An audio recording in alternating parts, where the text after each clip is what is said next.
हर हर महादेव। ओम शिव शक्ति नमः। सुनाने जा रहे हैं शिव पार्वती विवाह की कथा। आप लोग मेरे चैनल पर बने रहे। मेरे चैनल को सब्सक्राइब और वीडियो को लाइक कर दीजिए आप लोग। चलिए मैं शुरू करती हूँ। शिव की पहली पत्नी थी सती। वह विवाह उन्होंने सती के पिता दक्ष की इच्छा के विरुद्ध किया था। दक्ष उनका अपमान करके अवसर ढूंढा करते थे। पिता के ऐसे व्यवहार से लज्जित होकर सती ने अपना शरीर त्याग दिया। उनकी मृत्यु के बाद जब शिव हिमालय पर जाकर फिर से तपस्या में लीन हो गए थे, उस उपवन में शिव ध्यान करते थे। उसके निकट ही पर्वतराज हिमवान रहता था।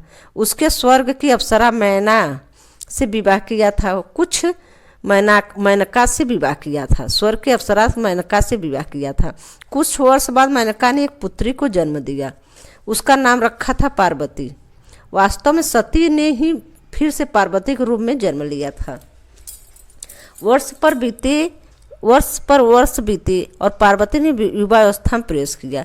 एक दिन मैना ने अपने पति से कहा, स्वामी पार्वती अब विवाह के योग्य हो गए हैं। हमें पार्वती के लिए योग्य वर खोजना चाहिए।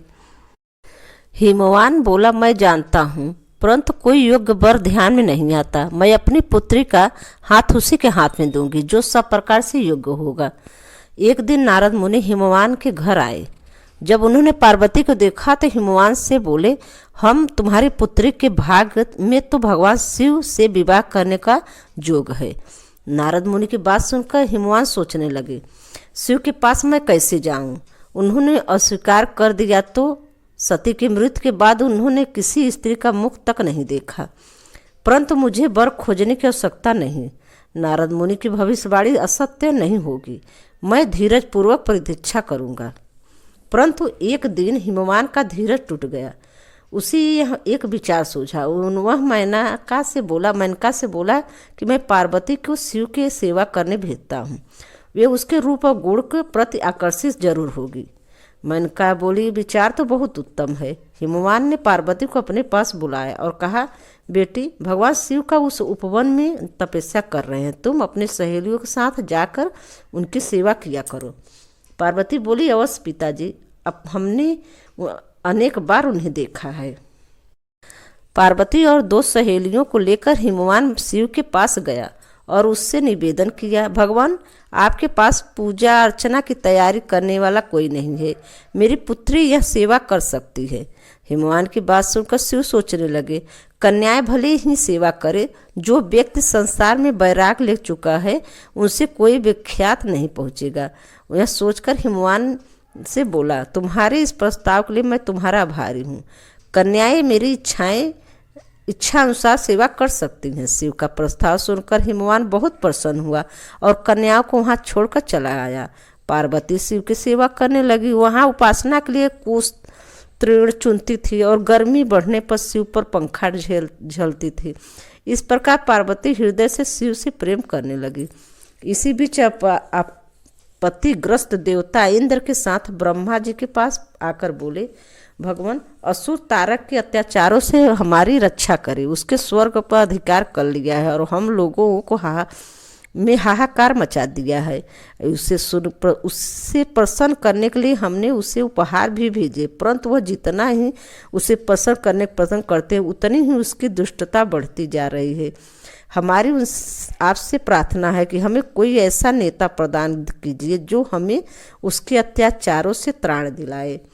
ब्रह्मा जी के असहाय होकर बोले, पुत्रों, मैं चाहता हूँ भी तुम्हारी सहायता नहीं कर सकता। मैं चाहते हुए भी तुम्हारी सहायता नहीं कर सकता। तारक को मैं एक बार वरदान दे दिया था, उसी से वह इतना बलवान हो गया है। मैं भी उसका नाश नहीं कर सकता।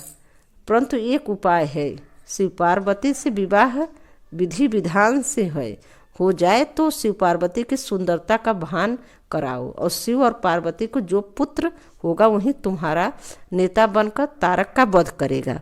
ब्रह्मा जी की बात सुनकर देवराज इंद्र सीधे प्रेम के देवता काम के पास पहुँचे और बोले, कामदेव, मैं तुम्हारे पास एक आवश्यक काम से आया हूँ। तुम शिव पर अपना जादू चलाओ ताकि वे पार्वती से विवाह कर ले।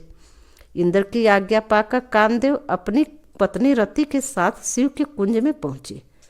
वहाँ देखा तो उसका साहस छूट गया। उसी समय पार्वती वहाँ से निकली तो कामदेव का फिर से साहस बढ़ा। पार्वती ने नतमस्तक होकर कुछ पुष्प शिव के सम्मुख रखे। यह देखकर शिव बोले, तुम्हें ऐसा पति मिले जो बस केवल तुमसे ही प्रेम करने वाला हो। तुम्हें ऐसा पति मिले जो बस केवल तुमसे ही प्रेम करने वाला हो। शिव की बात सुनकर पार्वती सोचने लगी, शिव का वचन कभी मिथ्या नहीं होगा।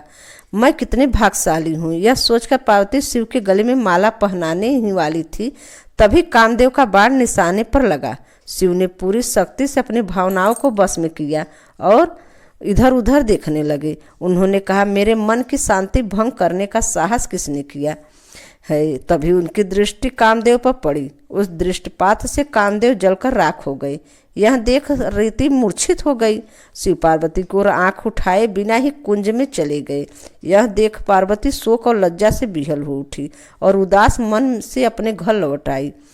उधर जब रीति की मूर्छा टूटी तो उसने सोचा, जब मेरे पति ही नहीं रहे तो मैं जी कर क्या करूंगी। इच्छा यही है कि मैं भी मरकर उसके पास जा पहुंचूं। यह सोच ही रही थी कि तभी आकाशवाणी हुई, जीवन मत त्याग। पार्वती तपस्या करके शिव को वर के रूप में पाएंगी और उनके विवाह के दिन तेरा पति पुनर्जीवित होकर फिर से तुझे मिलेगा। आकाशवाणी सुनकर रीति के ढाहर बधा और वह उस दिन की परीक्षा करने लगी। उधर शिव के व्यवहार से पार्वती बहुत दुख हुआ, परंतु उनके प्रेम में कमी नहीं आई।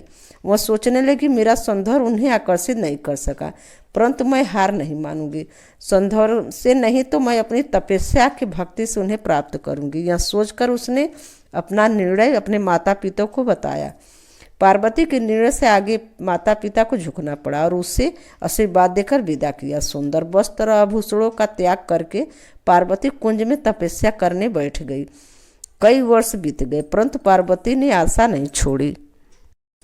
एक दिन वह जल कुंड में प्रवेश करने से पहले पूजा अर्चना की तैयारी कर रही थी कि एक ऋषि उससे मिलने आया और उसने पार्वती से कहा, तुम्हारा ये सुकुमार शरीर कैसे कठिन कर्म करता है जो तुम्हारी आत्मा उससे करवा रही है। तुमने संसार को दिखा दिया है कि सुंदरता और पवित्रता एक दूसरे को नष्ट करने के लिए नहीं है। तुम्हारे आचरण से तुम्हारे पिता के गौरव और बढ़ावा हो रहा है। सुकुमारी, तुमने यह कठिन तपस्या व्रत क्यों किया है? घर लौट जाओ सुकुमार, तुम तपस्या त्याग दो। जो सिद्धियां मैंने प्राप्त की है उनसे आधी मैं तुम्हें दूंगा, लेकिन कृपया तपस्या का कारण बता दो। पार्वती ने अपने सखी के कारण बताने को कहा तो सखी ने कहा, मेरी सखी पार्वती शिव के प्रेम जीतने का निश्चय किया है और अपने सौंदर्य से वह उन्हें नहीं रिझा सकी, अतः तपस्या और त्याग के सहारा लिया है। सखी की बात सुनकर ऋषि ने पार्वती से कहा, क्या यह सत्य है या तुम्हारी सखी हंसी कर रही है? पार्वती बोली, यह सत्य है ऋषिवर, मैं शिव की पूजा करती हूँ। मुझे विश्वास है तपस्या और भक्ति से एक दिन मैं उनका प्रेम प्राप्त कर सफल हो जाऊंगी। ऋषि ने कहा, ओह, तो यह बात है। मैं शिव को जानता हूँ, वह तो अपने सारे शरीर पर भस्म रमाए रहता है, नाग उससे लपटे रहते हैं, चर्म धारण करता है। तुम्हारी जैसी सुंदर युवती कैसे उनकी पत्नी हो सकती है? वह निर्धन है, अवघड़ है, वह सारा संसार जानता है, वह तुम्हारे योग्य नहीं है। उसका विचार त्याग दो और कोई दूसरा व्यक्ति चुन लो। ऋषि की बात सुनकर पार्वती क्रोधित होकर बोली, चुप रहो, महान आत्मा को महान आत्मा ही पहचान सकती है, नीच प्राणी उच्च विचारों को समझ नहीं आता। तुम्हारे वचन तुम्हारी दुर्भावनाओं का सूचक है। शिव दिखावे से न प्रभावित होते हैं, न किसी के प्रभावित करते हैं।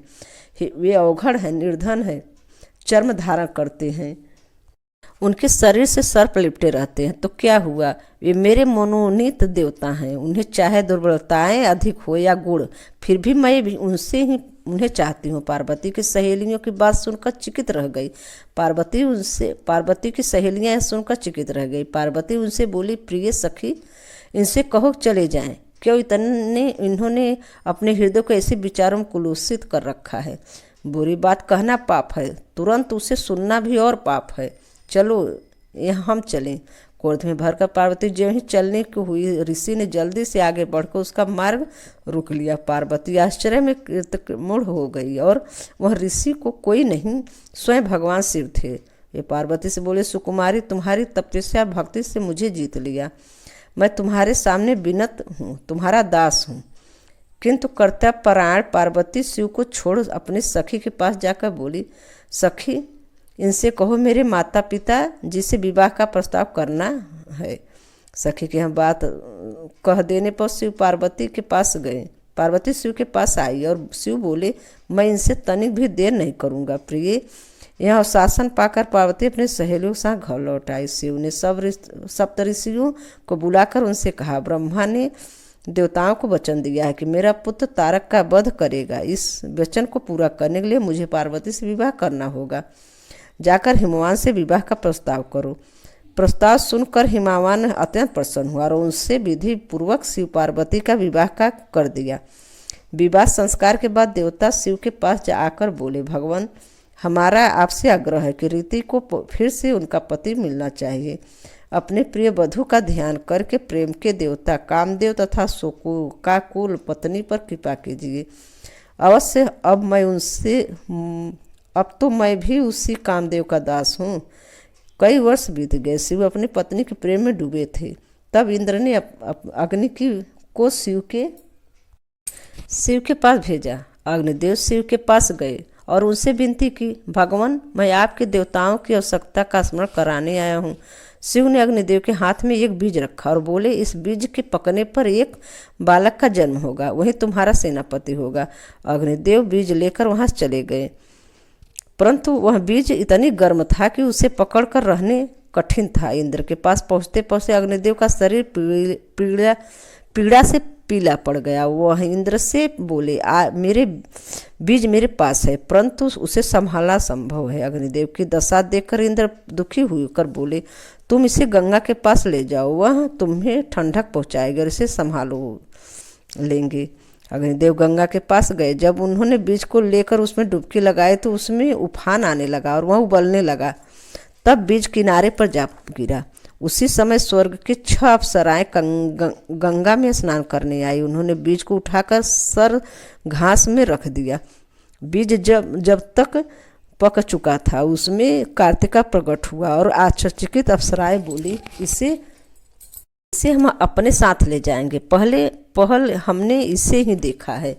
तभी गंगा की स्त्री रूप धारण कर बाहर आई और अग्निदेव भी वहां आ गए और गंगा बोली, इसे मैं ले जाऊंगा, मैंने इसे जन्म दिया है। अग्निदेव बोले, नहीं, यह हमें प्रदान किया है। उसी समय शिव तथा पार्वती वहां आए और शिव ने विवाह का निर्णय करते हुए कहा, जो बालक देवताओं का नेतृत्व करने वाला है उसका पालन पोषण पार्वती ही कर सकती है। पार्वती ने प्रेम से बालक को उठाकर छाती से लगा लिया। फिर कैलाश पर्वत को लौट आए। समय बीतने के साथ कार्तिकेय बड़ा हुआ। उसके नेतृत्व में देवताओं और तारक के बीच भीषण युद्ध हुआ। कार्तिकेय ने उसे मार डाला। स्वर्ग का सिंहासन फिर से इंद्र को मिला और स्वर्ग में फिर से सुख शांति साम्राज्य का स्थापित हुआ। कथा समाप्त हुआ। दूसरी कथा